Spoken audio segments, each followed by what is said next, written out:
My fiancé demanded, I want a $30,000 engagement ring upgrade. This one's embarrassing. I said, you deserve the best. So I returned it and got my $8,000 refund. The tan line on her finger told everyone the real story. Original post: I, 32 male, proposed to Jessica, 29, 8 months ago with what I thought was a beautiful ring.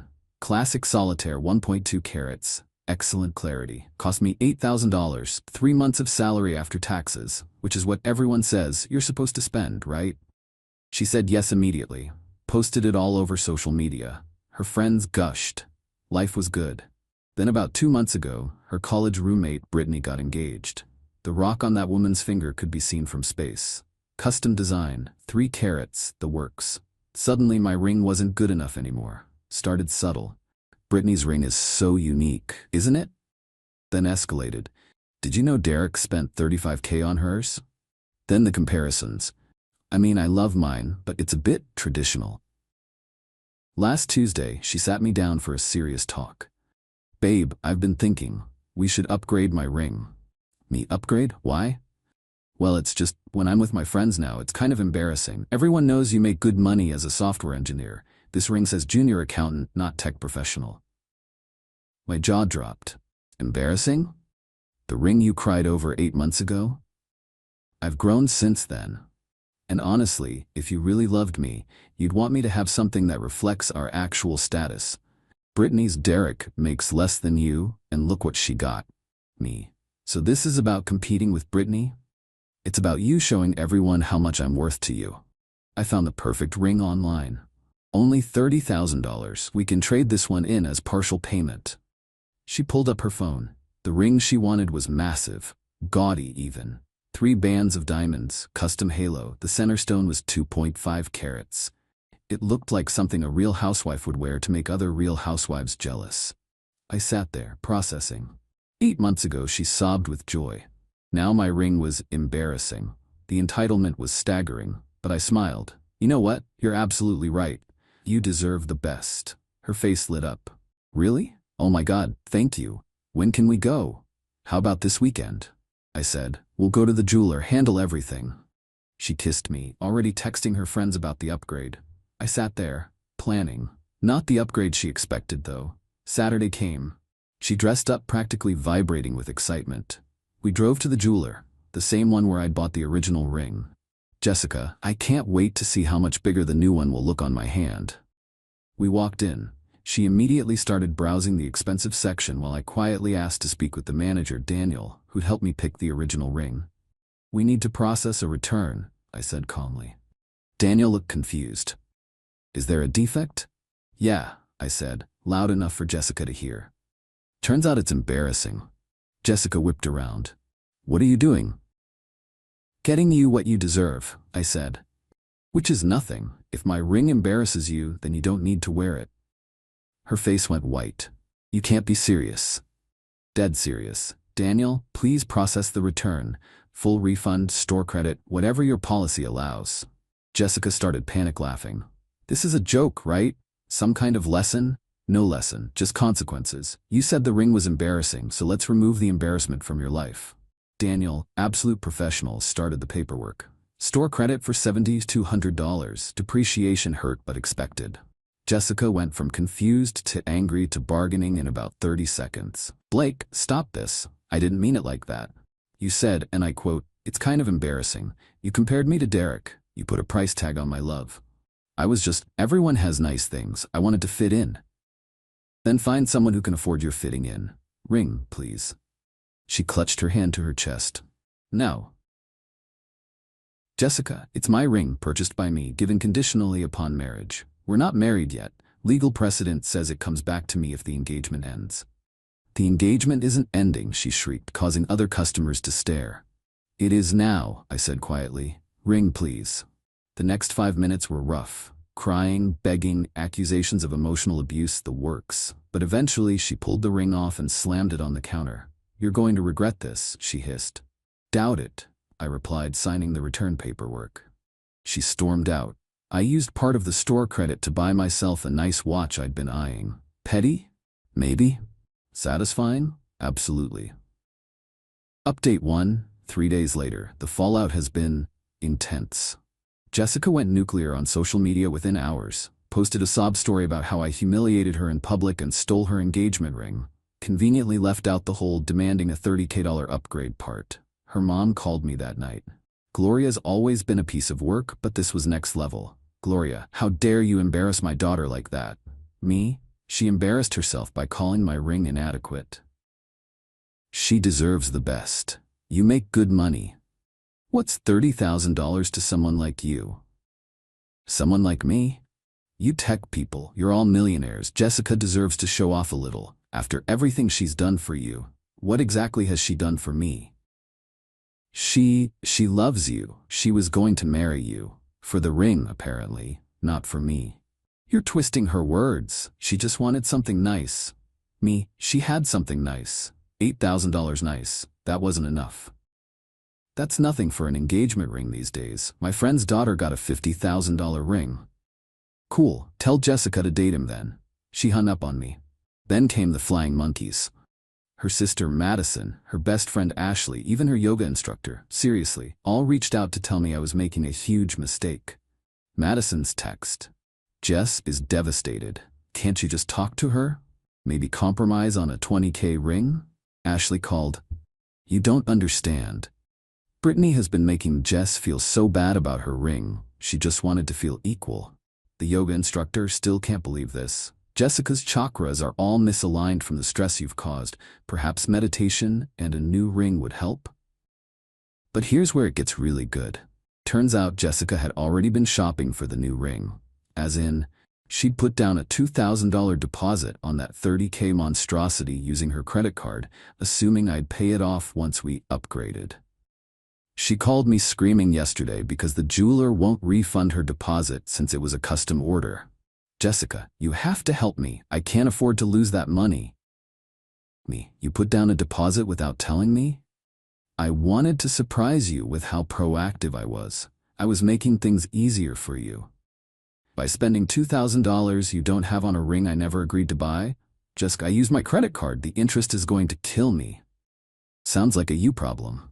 But we were supposed to merge finances after marriage anyway. T-word, were. Past tense. Please, Blake. I'm begging you. I can't afford this. Maybe Brittany can help. Her Derek seems generous. She hung up crying. Oh, and the tan line?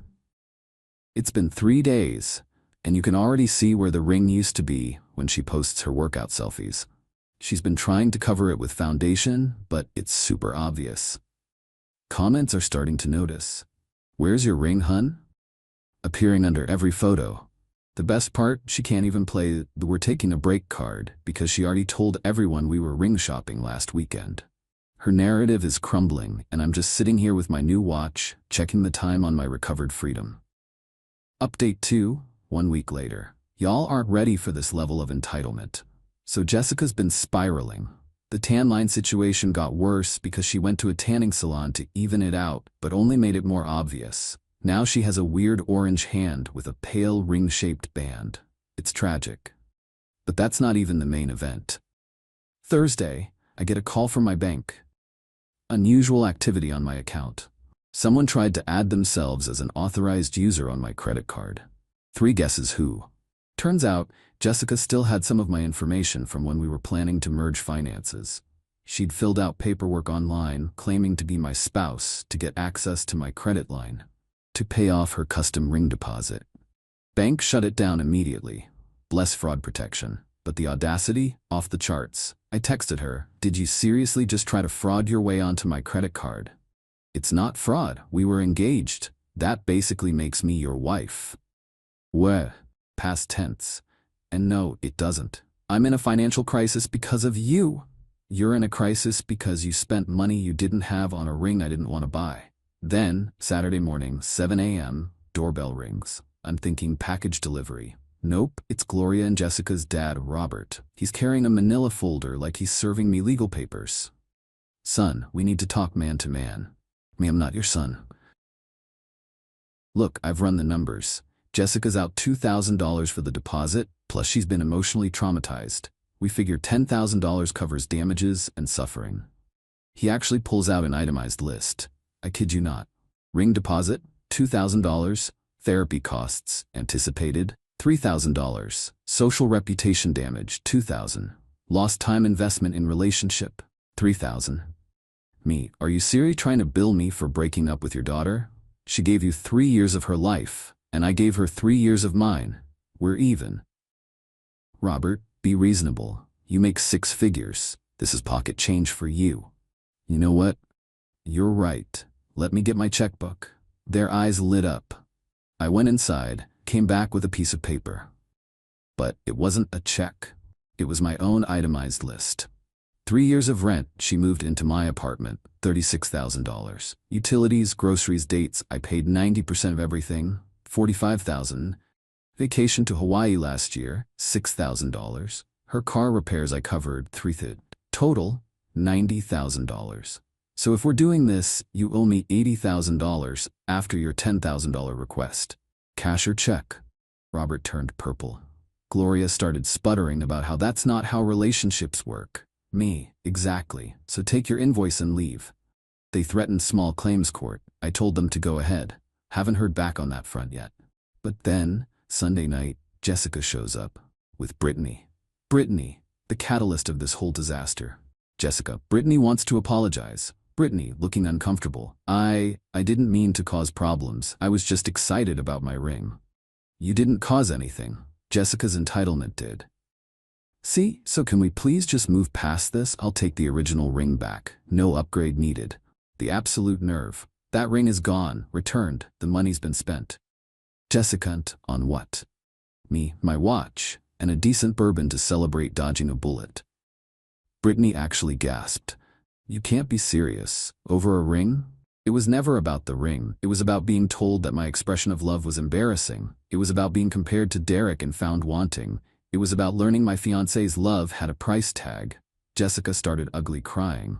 I just wanted to feel special. You were special to me, but I wasn't special to you. I was just a wallet with a disappointing credit limit. Brittany tried one more time. Derek says he could talk to you, man to man. Me. Derek doesn't know me, and frankly, neither does Jessica. Please leave. They left, but not before Jessica yelled that I'd die alone with my stupid watch. Joke's on her. The watch is actually pretty nice. Final update, 2 weeks after ring return. This is going to be my last update because I need to move on. But the conclusion is just too perfect not to share. So Jessica's $2,000 deposit came due. The custom ring place wanted full payment, or they'd send it to collections. She tried everything, begged them for a refund. Nope, custom order policy, tried to get her parents to pay.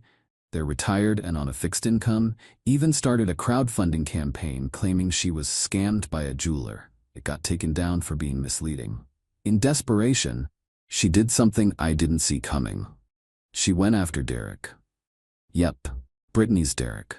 According to the group chat screenshots my buddy showed me, we have mutual friends. Jessica reached out to Derek privately, told him it was partially his fault for setting unrealistic standards with Brittany's ring, said he should help out since he started this whole situation. Derek's response? He sent the screenshots directly to Brittany. Brittany went nuclear, accused Jessica of trying to get money from her man, called her a gold-digging parasite in the group chat. The friend group imploded. But wait, there's more. Jessica, now desperate and friendless, decided to sell the story to one of those relationship blogs. You know the type, my fiancé humiliated me over a ring kind of garbage. Problem was, she used real names and identifying details. I found out when a coworker sent me the link saying, "Dude, is this you?" My company's legal team was not happy about being name-dropped in an article that painted me as financially abusive. They sent a cease and desist to the website. The article came down, but not before comments had torn Jessica apart for being entitled. Some highlights from the cached version.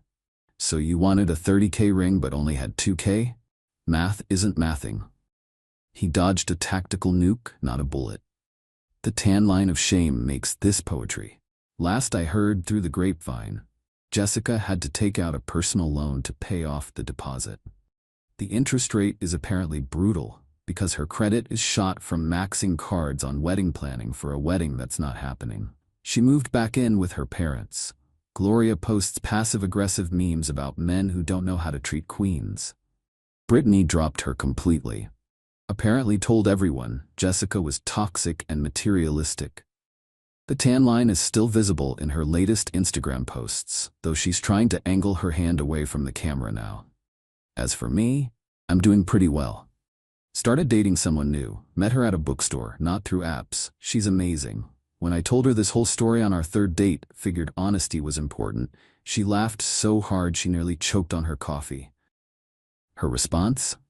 $8,000 for a ring? That's insane. If someone proposed to me with a ring pop and meant it, that'd be enough. I'm not saying she's the one, but she might be the one. Oh, and Derek? He sent me a beer through a delivery app with a note. Thanks for taking the heat off me about the ring thing. Brittany's been way more appreciative lately. Sometimes the bullet dodges itself. You just have to be smart enough to stay out of its way when it comes back around. The watch still looks great, by the way. Best $7,200 I ever spent on myself. Quick note to anyone dealing with similar entitlement: when someone shows you who they are, believe them. Don't let anyone make you feel like your genuine expressions of love aren't enough. The right person will treasure a $50 ring if it comes from the heart. The wrong person will complain about an $8,000 ring because someone else got $35,000. Choose wisely. And if you choose wrong, at least get yourself a nice watch out of it.